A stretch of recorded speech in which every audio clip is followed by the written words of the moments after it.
We are so blessed to have tonight's guest with us. Some of you will remember her from the big stage at Assembly, and many of you will know her from her longstanding work on climate justice. Tonight, she is joining us as the author of one of our 2025 reading program books in the social action section, Before the Streetlights Come On. Her leadership is extensive, so let me share just a handful of highlights from her bio before we begin.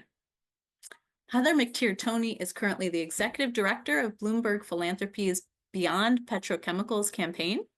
Her decades of leadership and service began at age 27 when she became the first African American, first female, and youngest person ever elected mayor in Greenville, Mississippi. Under her leadership, the city emerged from significant debt and focused on sustainable infrastructure repair. In 2014, she was appointed by President Barack Obama to serve as regional administrator for the Environmental Protection Agency's Southeast region. Before joining Beyond Petrochemicals, Heather served in leadership roles at Moms Clean Air Force and Environmental Defense Fund. In 2023, her book we're talking about tonight, Before the Streetlights Come On, Black America's Urgent Call for Climate Solutions, was published by Broadleaf Books. Heather holds a bachelor's degree in sociology from Spelman College in Atlanta and a law degree from the Tulane University School of Law. Ms. McTeer Toney, we are so very glad to have you with us. Welcome, welcome, welcome from United Women in Faith. Thank you so much, Emily, and thank you everyone who has joined tonight. It is such a pleasure to be joining you, and I feel like it is just coming back home again. We had a time was had when we were on stage together a few years ago, so I'm really looking forward to tonight's conversation. Well, it is always a gift to be with you. Thank you. Thank you for making time. For those of us who may be joining this call and are just entering the conversation on climate justice and don't bring strong backgrounds in the chemistry and science of it, walk us through what we should be thinking about: carbon dioxide, methane, and the waste trainer, as you write in your book, that's causing the planet to feel so faint. So first thing I would say is don't worry. So many times when we talk about climate and environmental issues, we get this sense of anxiety and worry that we don't know enough to be involved in the conversation. And I want to remove that from everybody's thought right now. You know enough because you exist. We share space and air on the same planet. And the mere fact of our existence means we are qualified to talk about this subject. So right now, everybody is a climate expert. And that is a beautiful place to sit because it allows us to bring our whole selves to this conversation. And it allows us to start at the place where we are. What impacts me? What impacts my community? And how do we work together to resolve those problems? I think that's the first place that we start. I certainly started with myself, sort of, if you think about a path of person to place to planet, I started with myself as a girl growing up in the Mississippi Delta who knew about the climate and environment, not because I was studying geology in my local high school. My public high school in Greenville, Mississippi did not have that as a course. I knew it because of the actual physical environment that I was in, because we knew people in our families and loved ones who had gardens in the backyard, or you associate cotton and harvest season with the fall and football season, and SEC and SWAC football in Mississippi. When hunting season is, and I knew when the river was high or low because of where I saw the casino on the other side of the levee.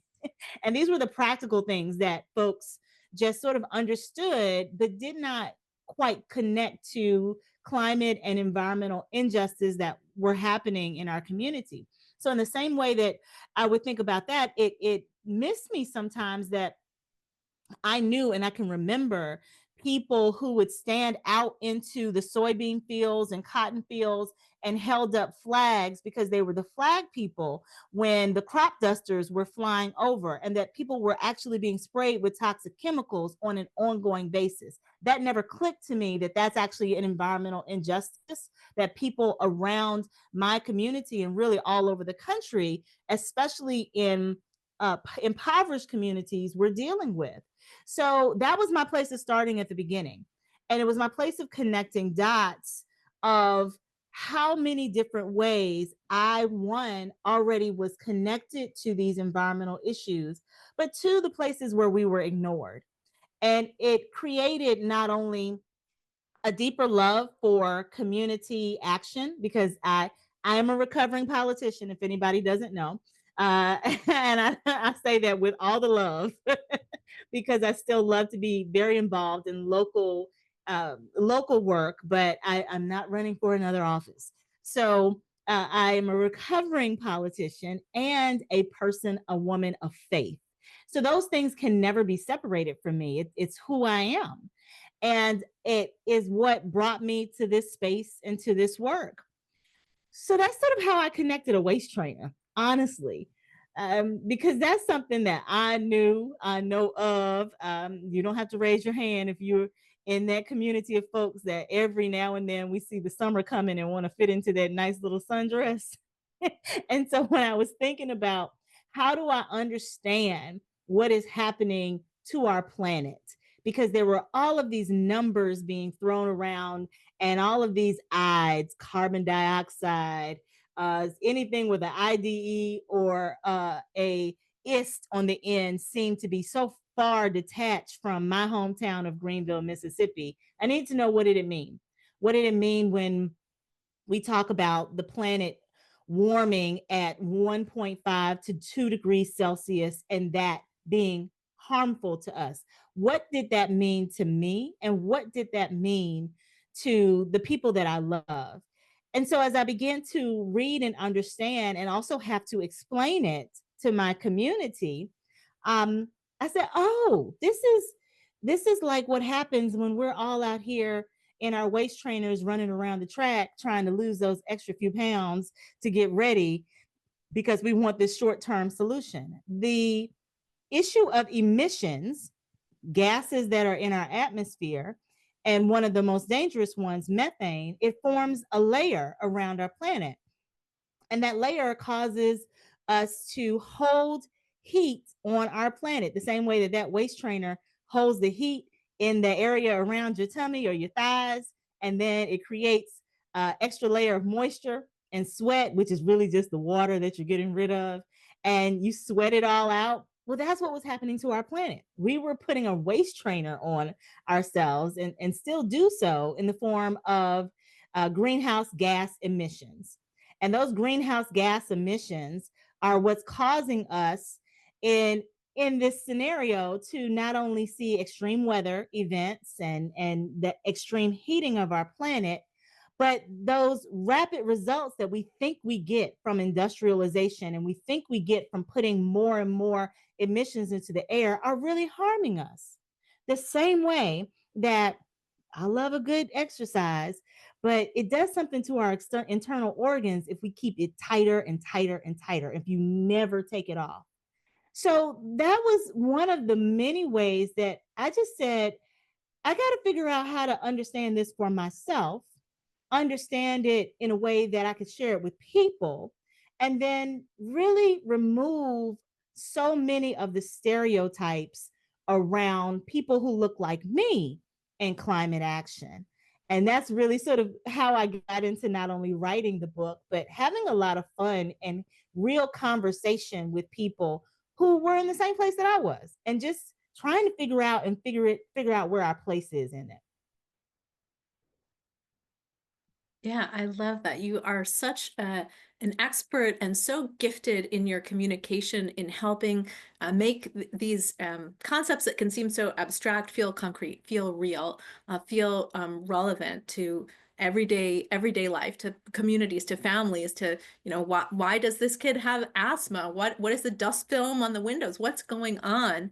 And you talk about having these conversations in lead up to the book. So I would love to hear from you more. What were the conversations you had like?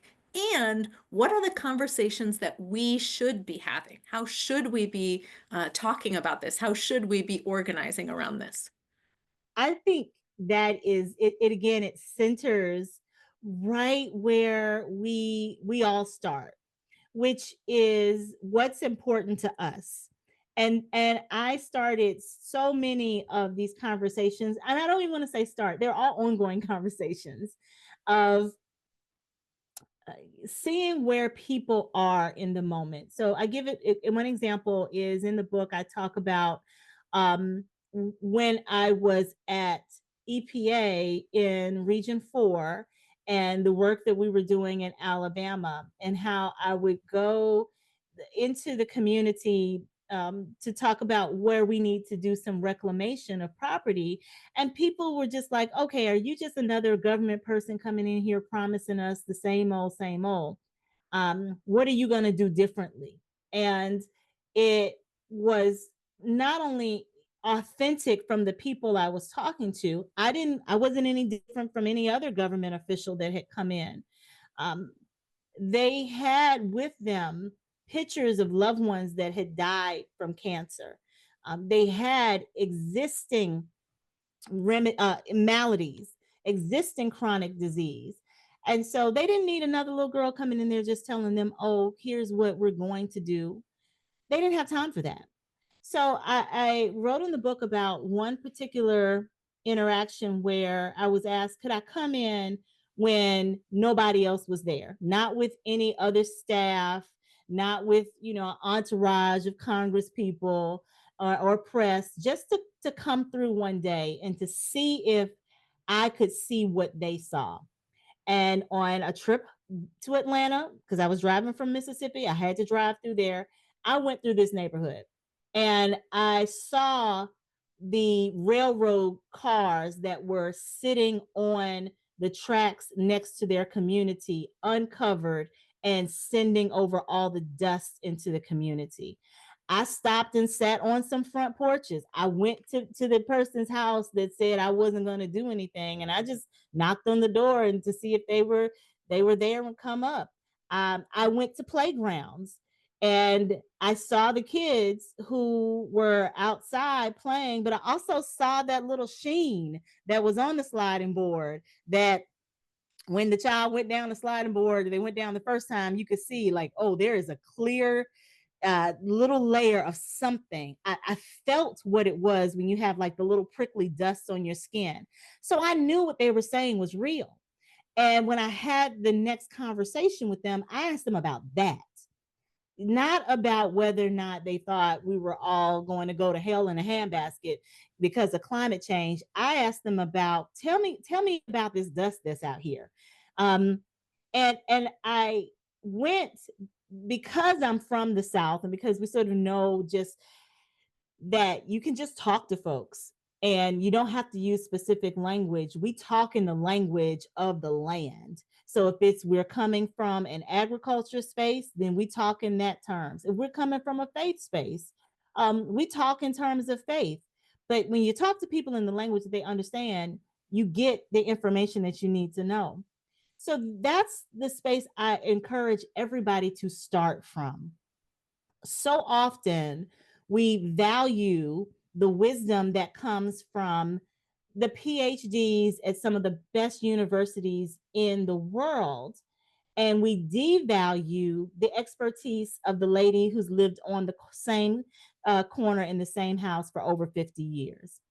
And when we talk about environmental protections, that lady's information is just as important because she understands not only what has physically happened to the environment in that community, she knows how to connect it to people. She knows everybody's child who's grown up on the street, who had asthma, who didn't. She could tell you how the street has buckled over time because the city didn't come out and do anything, but also the tree roots that have gone wild.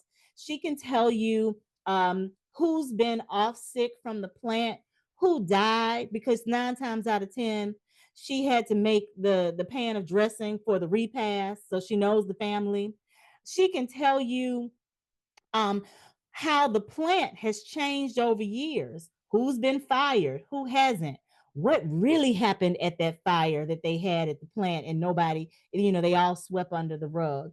She can tell you all that information. She can also tell you the information about how families have developed how there have been aggressive behaviors in different times of the year. So if it's hot, she's going to know who has been abused and nobody's talking about it. She knows the times of the year that that's happening. And all of those things are critically important for us to understand the impact of the climate crisis, but also how to develop the solutions around it.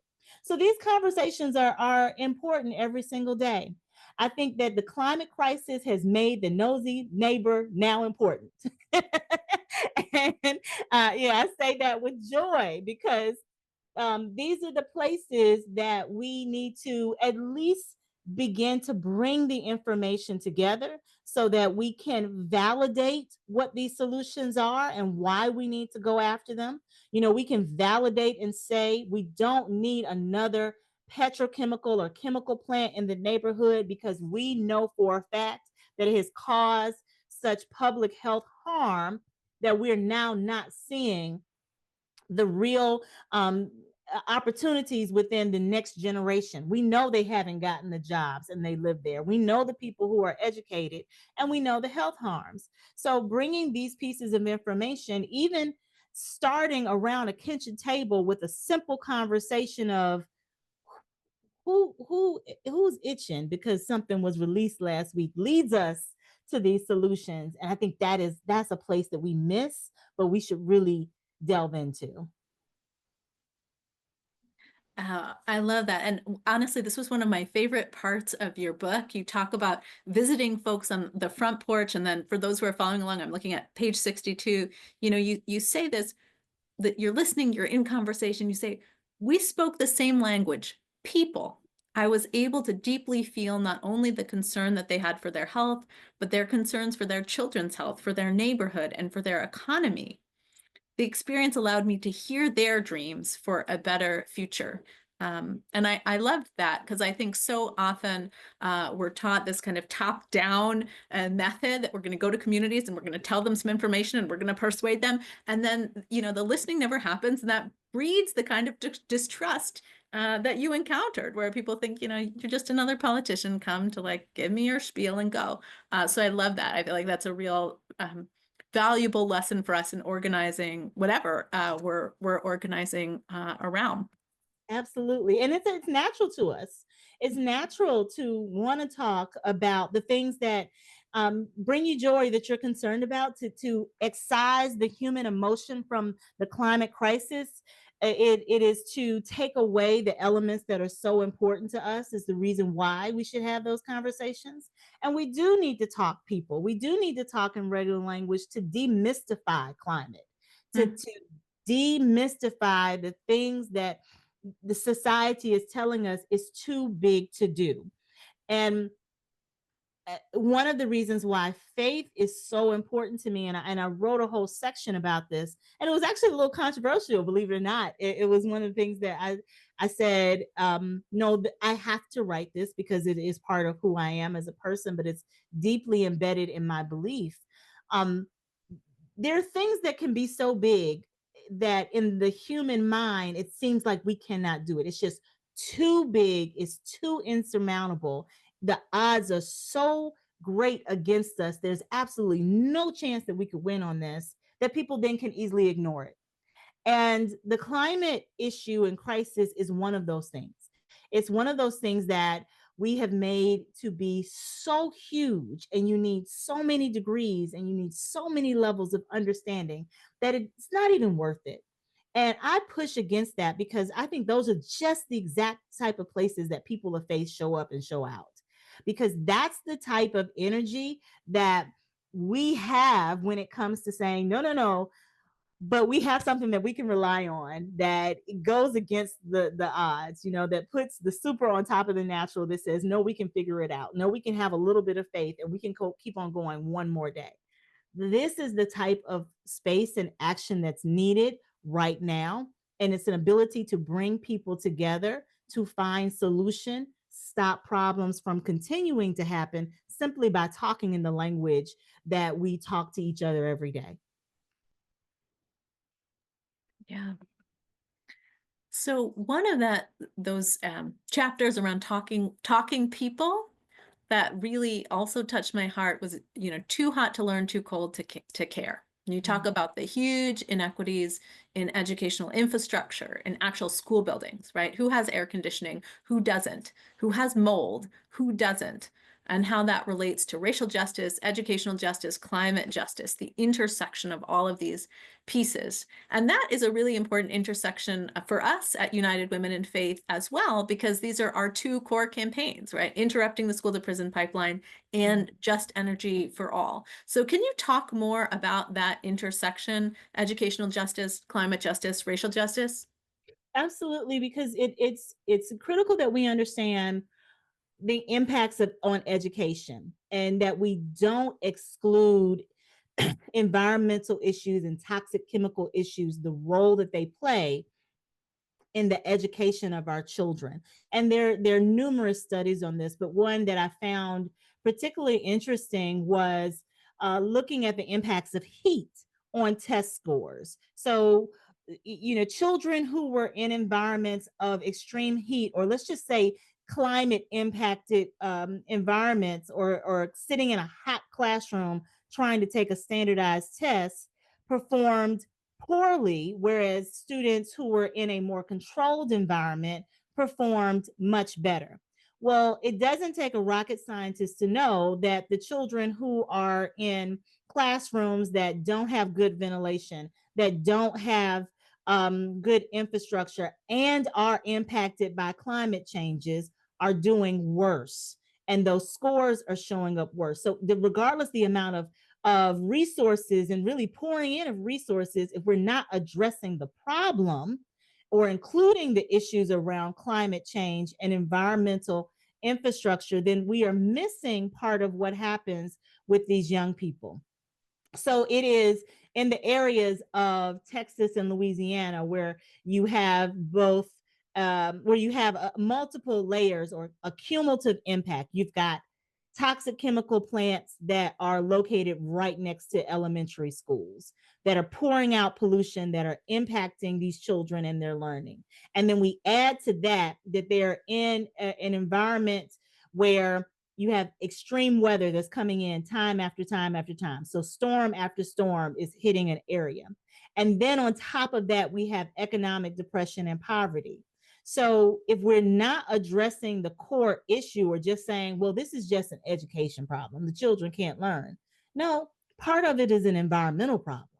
And we have to address the environmental aspects to even give them the opportunity to learn and to make sure that they are fairly and equally allotted the same things that children from other parts of our country are allotted.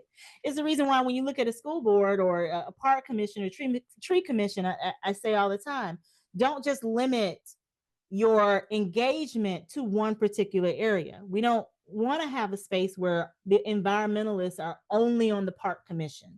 The environmentalists are only on the tree board for a community. No, the environmentalists need to be on the school board. They need to be in transportation. They need to be in infrastructure. They need to be in planning because these are the places that also make decisions on what kind of infrastructure and what kinds of building will happen with kids to make sure that they have free access. I remember when I was coming up, and this is one of the things I wrote about in the book was, you know, the even in Mississippi in the the late 80s and 90s, we were in a segregated system. You had this what they still call segregation academies, but your public school systems are 99% African American, and you have private school systems. And in the school system that I was in, even in the public school system, the buildings were different. You could tell where there were buildings that had been built for airflow to go through, where you have breezeways, where there are open green spaces versus buildings that are built with no windows, buildings that are built with hallway construction such that the children are just walking in a square or a circle without access or seeing light, going outside, the things that actually do improve our education. And, you know, understanding that this is an element we should include, I think gives us a space to bring in the expertise that we have. And again, going back to why we're so concerned about this in the first place. I have an 8-year-old son. And this is not my first one. I've had two children that we've raised in our house and in our school system, and so I think, and my mother is an educator too. So again, these are places where you don't have to have that ist on the end of whatever it is that you're studying or your career is, to be concerned and to be involved. Thank you. Thank you for that word and that reminder. We want to be everywhere. I want to be everywhere. I have more questions for you, but I'm just going to take a pause to say aloud to our members, if you have questions for Heather McTeer Toney, please put them in the chat. We will lift up some of your questions in the second half of our hour. So please add your questions to the chat as they're coming to mind for you. So I wanted to ask about false solutions, right? Efforts that claim to be climate change solutions, but that really further racial inequities. And you name this very directly in one of the chapters. You say, Grandma's house is not for sale for the sake of the planet, which is a beautiful, pithy summary. Climate solutions disguised as green gentrification and blue lining. So break that down for us a little more. What is green gentrification? What are these false solutions that really cause more harm for communities of color, even as they're pretending to be solutions? Emily, I can't even believe the first half hour has gone by so fast. I feel like we're just getting started, and it is the same speed that sometimes we experience things like green gentrification, and we see communities and neighborhoods shift because of impending climate crisis and because of uh, our lack of response or lack of understanding what needs to happen with response. Um, and you right now in this moment, I have to one say I am absolutely standing alongside those who are impacted by the fires in Los Angeles, those who have been impacted by extreme flooding and storms across Texas and Louisiana, and the solidarity that we all experience when something tragic happens to our homes and we're trying to figure out what next. Because this is a moment that extreme suffering has taken place and extreme trauma is still happening to those who have lost so much of their life. And it's in this moment that unfortunately there are those who try to take advantage of that, and it can come in the form of green gentrification. So, green gentrification is very simply when you have, for a climate or what is alleged to be a climate excuse, major groups, insurance, and industry looking at a particular area and saying, well, this is no longer a suitable area for someone to build in, and it is covered by insurance. So you see a tendency sort of for people to move out or to sell it, but the ultra rich can then move in and they are self-insured, so it becomes this beautiful playland. Key West, Florida is one of the areas that I identify in the book as being subject to green gentrification. You had indigenous people and communities, that people who have lived there for years and years and years and have been priced out in part due to climate change, sea level rise, and what is consistent storms, and the fact that, if your insurance can't cover your rebuilding, what do you do and where do you go? So people who have been and had their homes for generations are losing them. We saw that in New Orleans with Katrina, and believe it or not, this will be the 20th year of 20 years since Katrina has taken place, and we're still traumatized by what happened and who lost their property and their land and the rebuilding that has taken place. So it breaks my heart to even think about our friends and family who are in Los Angeles who have experienced this again, the devastating wildfires that have taken place that were exasperated by climate change when we really think about it, that are going through this at the same time. We're grieving together. And while we are grieving together, we have to look at what is the next step. So instead of saying, okay, this is no longer a place where we can build. How do you build smart? How do we assure that people are able to maintain their properties without having the extreme costs, and understanding what are the best practices that we can put in place to help us to adapt to climate change? We discovered that in the Los Angeles fires, so many buildings and houses have plastic in them. So the burning of plastic also became a devastating health impact in addition to just the fires happening.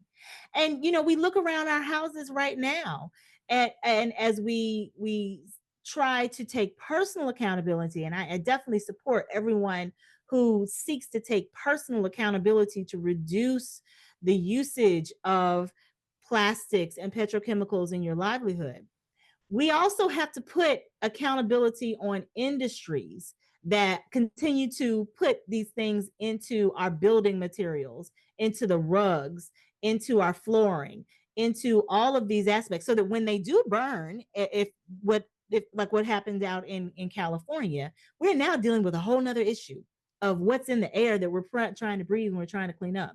What are our first responders now exposed to, because they are just in the process of trying to help us recover, having to deal with environmental issues that we assume is just a firefighter putting a fire out. It's so much more than that.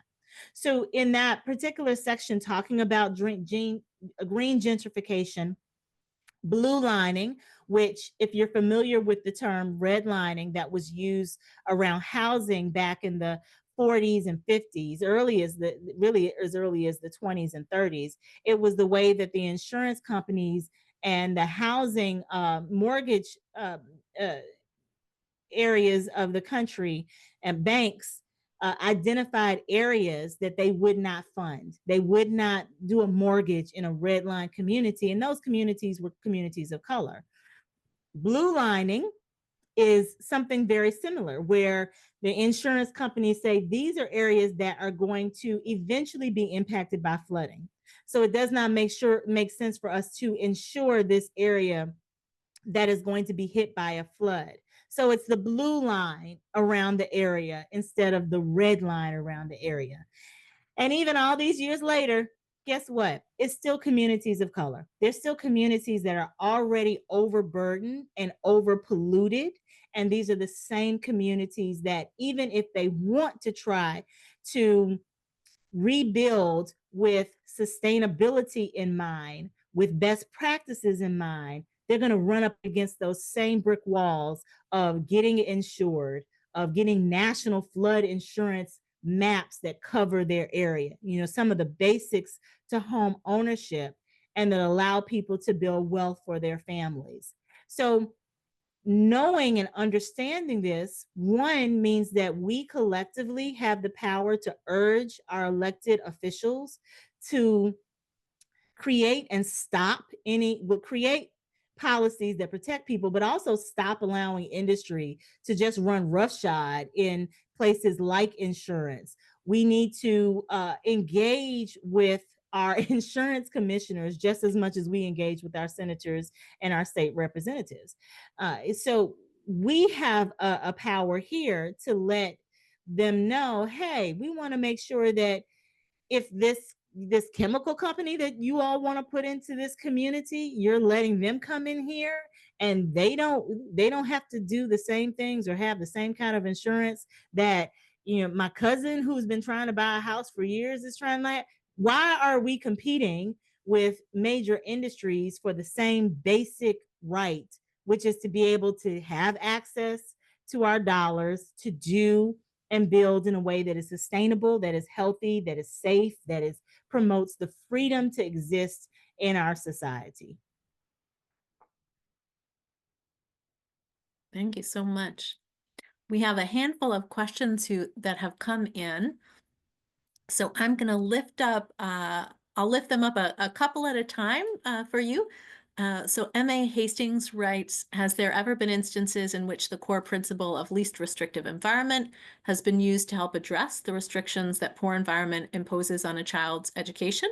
going back to the schools conversation. And Mm. then Ruth Bowen writes, would you describe what happened in Lahaina on Maui as green gentrification? So let me take the second one first, because I've got green gentrification on my mind. I think that's still an ongoing issue, because it was such an extreme fire, and it's even the one that was in LA. The one that was in Lahaina was before the one that was in Los Angeles, but the response, the way that they have responded in Los Angeles has been based upon the response in Lahaina.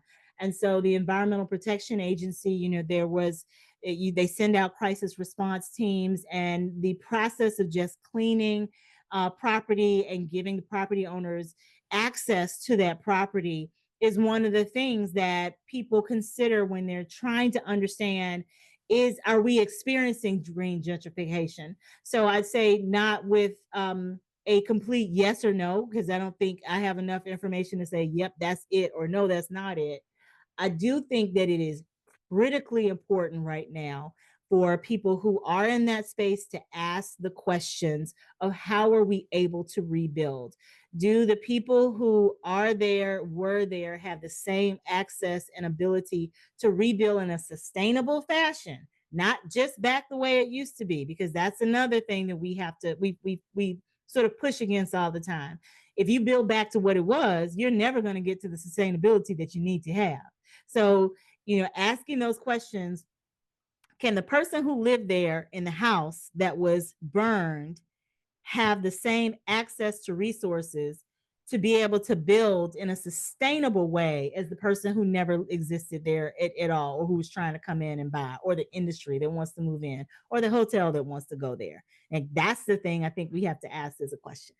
The second question, instances in which the core principle of least restrictive environment has been used, not that I'm aware of, at least from my understanding of what least restrictive environment has been. And part of that is because typically in places that are more impoverished than others, the ability to just try different unique things or theories of how we should educate our children, where we should educate our children, um, and to understand that we don't get those opportunities all too often. I'm sure my um, fellow colleagues that are here in the state of Mississippi could tell a lot of stories about Mississippi educational system, and where we have these huge opportunities for gains and growth, and where we don't, because of this idea of how we have to control and what we need to see in order to measure a child's progress. So I'm not aware of one. And I think we have to look to see how we can suggest really innovative ways that we are not only allowing our kids to thrive in this environment, but again, are considering what are the environmental impacts that have some bearing on our kids' outcomes. Like, we have to do that. Thank you.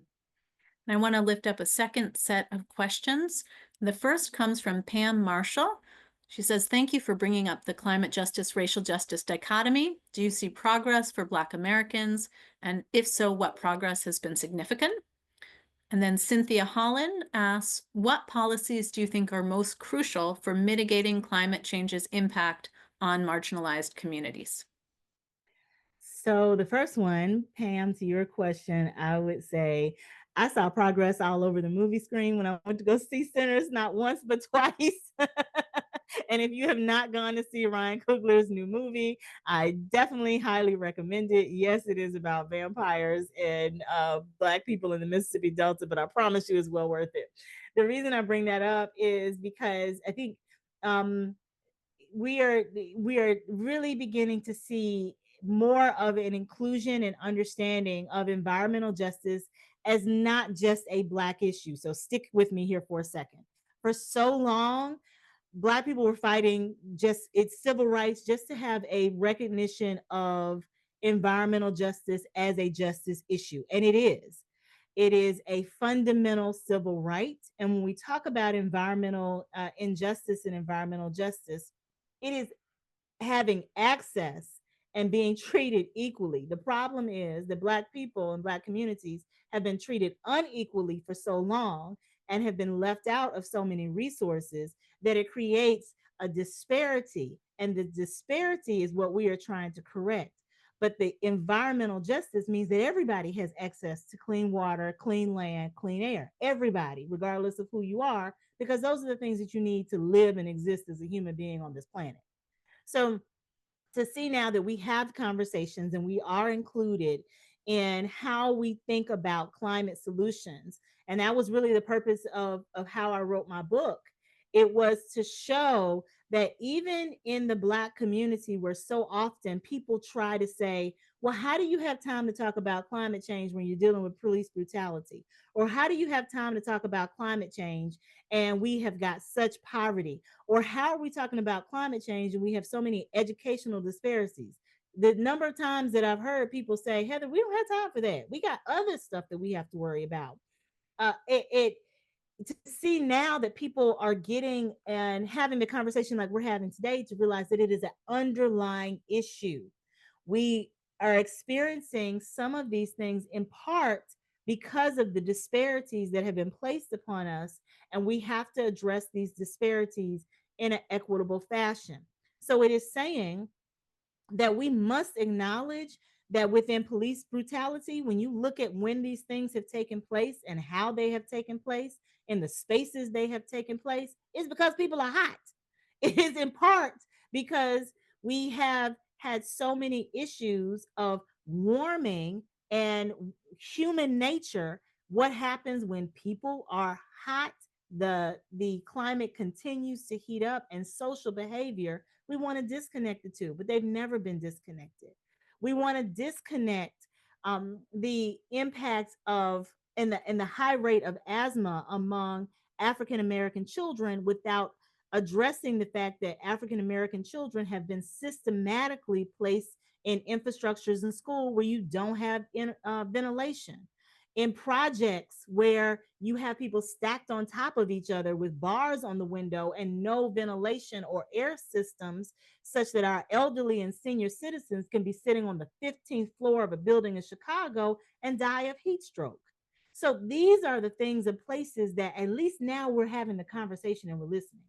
And I think that in part is some of the progress that we're seeing. By no stretch of the imagine are we there, but definitely to be able to acknowledge that climate plays a role in this, and that it is not just, no offense to anyone, but climate change is not just an issue of white people who wear Birkenstocks and don't eat bacon, because that's not my reality.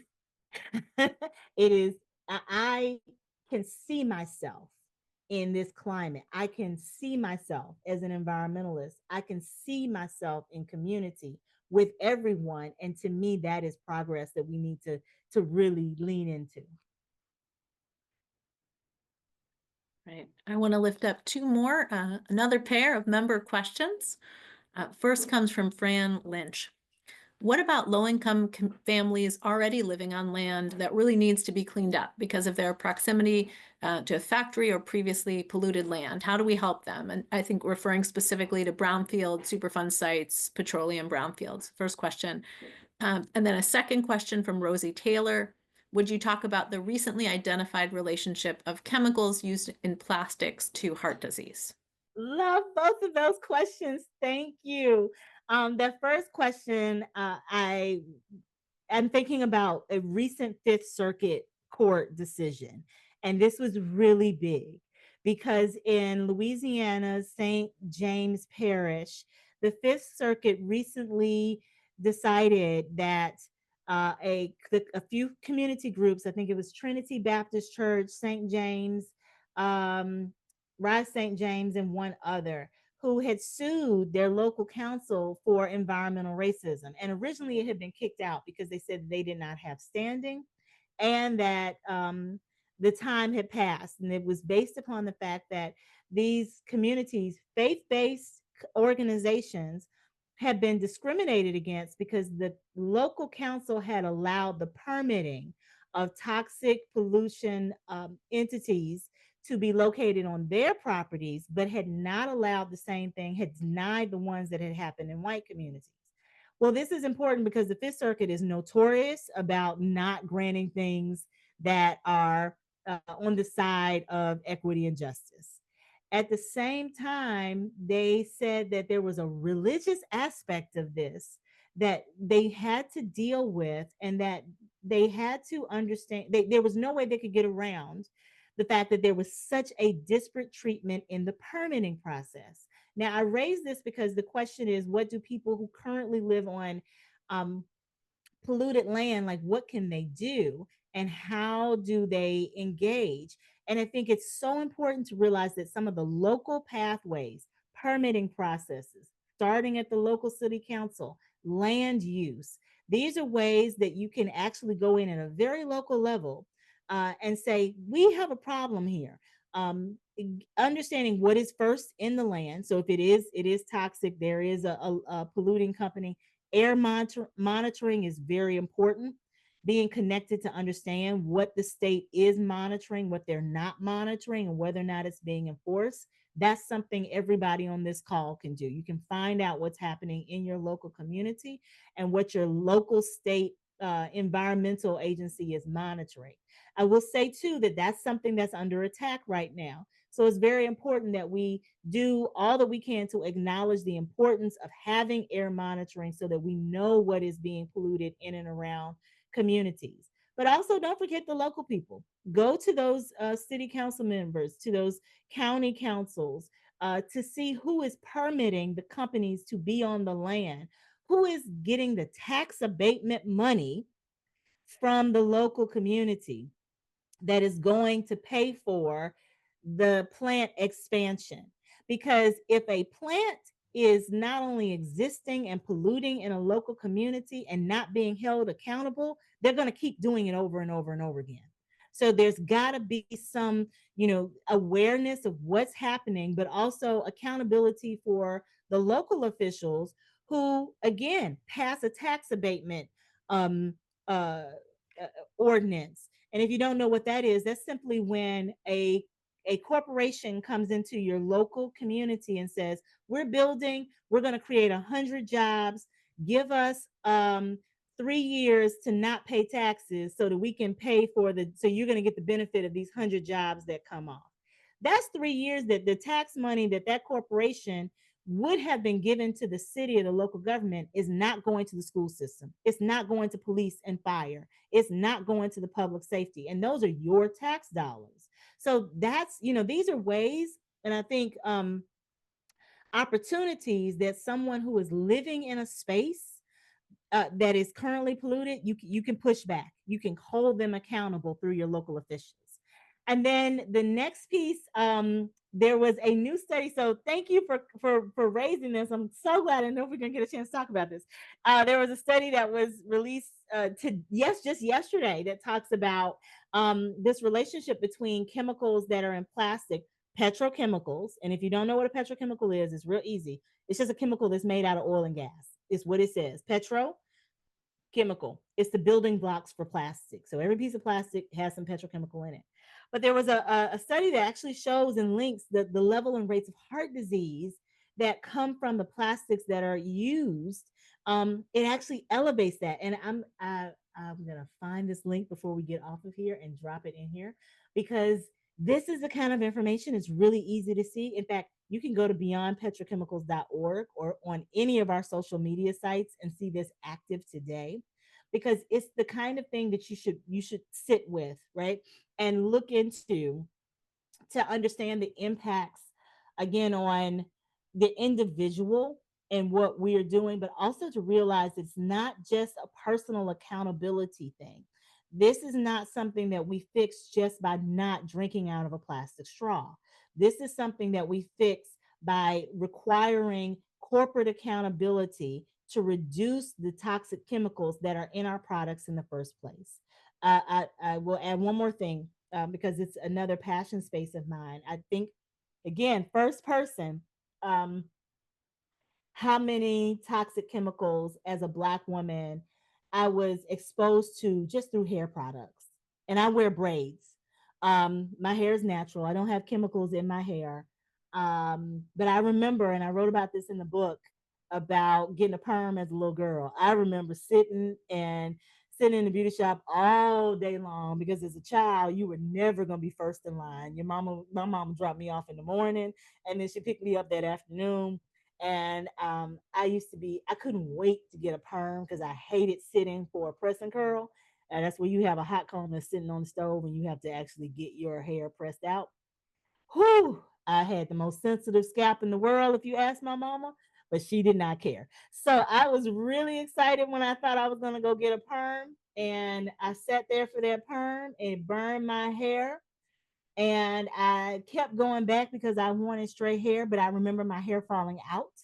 I remember going from a perm to a natural, and I couldn't wait for my hair to grow out a little bit so I could get a Jerry curl. Don't ask any of my friends if you can find a picture of me with a Jerry curl back in the 90s, but I had one. And I remember all of these things, of chemicals going in my hair. And it being the reading the studies later about how all of these toxic chemicals that are specifically in the hair and skincare products for women of color cause cancer. And it wasn't until I was much older and realized how many of my friends had fertility issues, how I had fertility issues, how so many problems were coming, and so many of us had this connection to toxic chemicals. Well, let's fast forward now, and like I said, I don't have any chemicals in my hair, but the toxic chemicals that are in hair weave.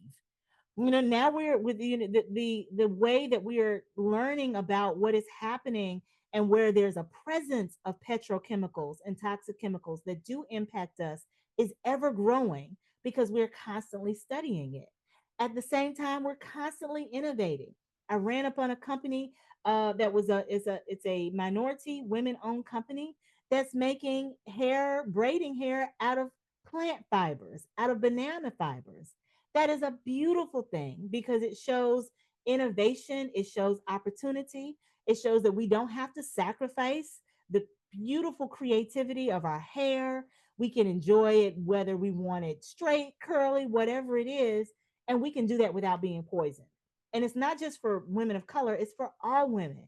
And it just resonates to me back to such a space of faith, such a space of being in not a mindset of being in dominion, but of caretaking and using all of the creative ways that our creator has placed on this planet for us to utilize with a little bit of ingenuity and a little bit of faith and a whole lot of love.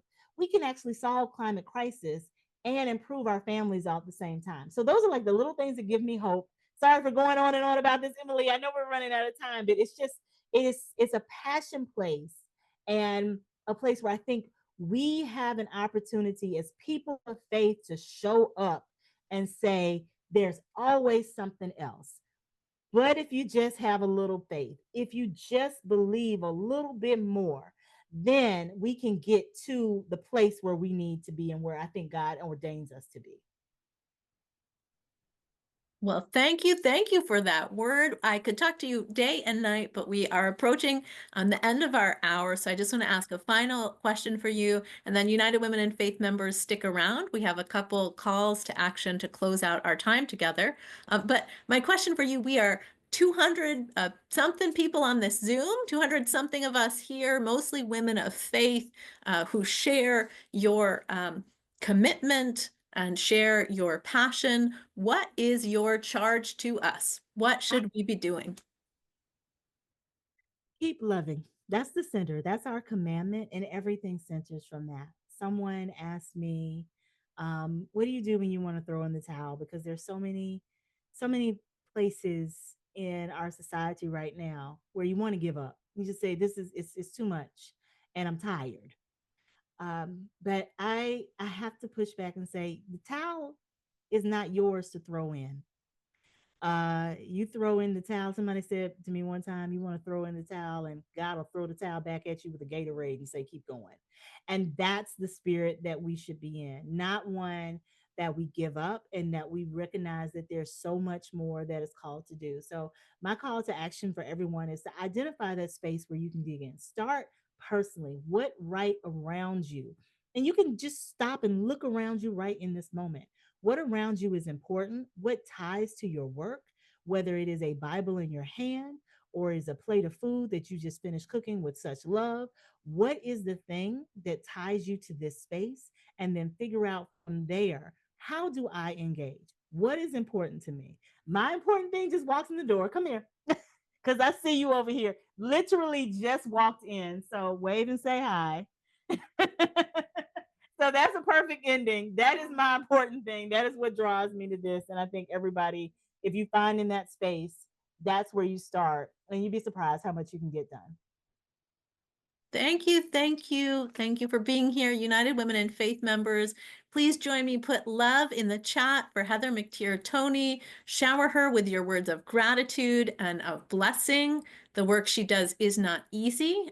We are grateful for your work. We are grateful for your wisdom, and we wish you all the strength and all the power and all of the love to continue in this sacred work. And we are honored to do our best to join in it with you.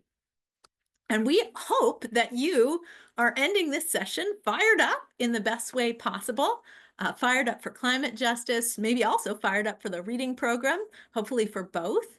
And you don't need to let your engagement end tonight. So first, if you haven't read it yet, go get it before the streetlights come on. Read it, talk about it, make a discussion group in your circle, in your church, in your library, everywhere and anywhere. So continue the conversation in that way.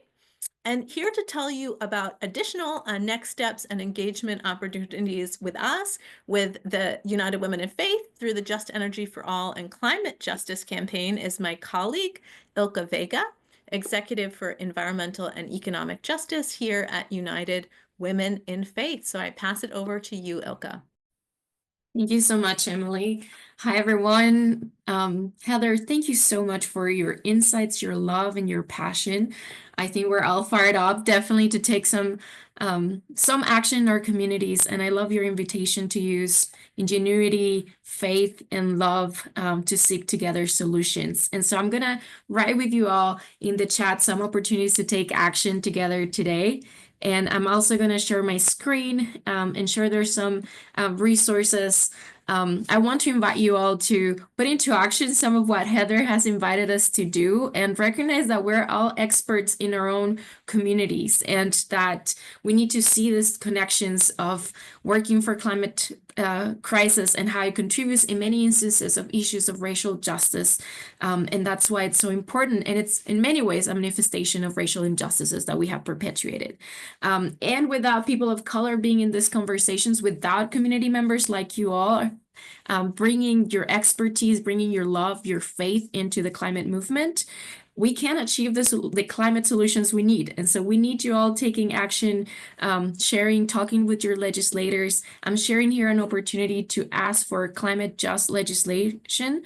This will be going to members of Congress, and it's including a list of our Just Energy for All demands, as well as a list of current legislation for this cycle that we're hoping to support. And we invite you, the form is editable, so you can also add your own voices if you have legislation that you have been following in mind that supports environmental and climate justice. If you want to add your testimony there, if you have that personal stories, those stories from your communities, please do include those. That's very powerful, and that's how we make action, adding our voices into the space and making sure that we're sharing from our authentic experience and that we're going to those city council meetings, going to those school board meetings, and including that voice of experience there and bringing the important questions and bringing that accountability, like Heather said. So I'll invite you to use the QR code with your phone to take a photo of it, and a link will pop out. You just have to include your name and address to contact your legislators, or click on the links. And if you want to continue having more of this conversation, like Emily said, we invite you to join the reading program as well as our climate justice newsletter. And I'm putting there again in the chat if you want to be updated about our Just Energy for All campaign, events, and efforts, and seed funding opportunities as well that will be coming up to help in your local work. I will be very happy to be in conversation with you all. Thank you, Heather, so much again for your words, and Emily for putting this event together, and great to be with you all today. Thank you so much, Ilka, for bringing that word and for your consistent and faithful and powerful work leading in this space. We are blessed. And thank you to tonight's many participants. If this is your first time at a United Women in Faith Read Together reading program event, please don't let it be your last. We have quarterly live virtual events, a mix of author talks and small group book discussions.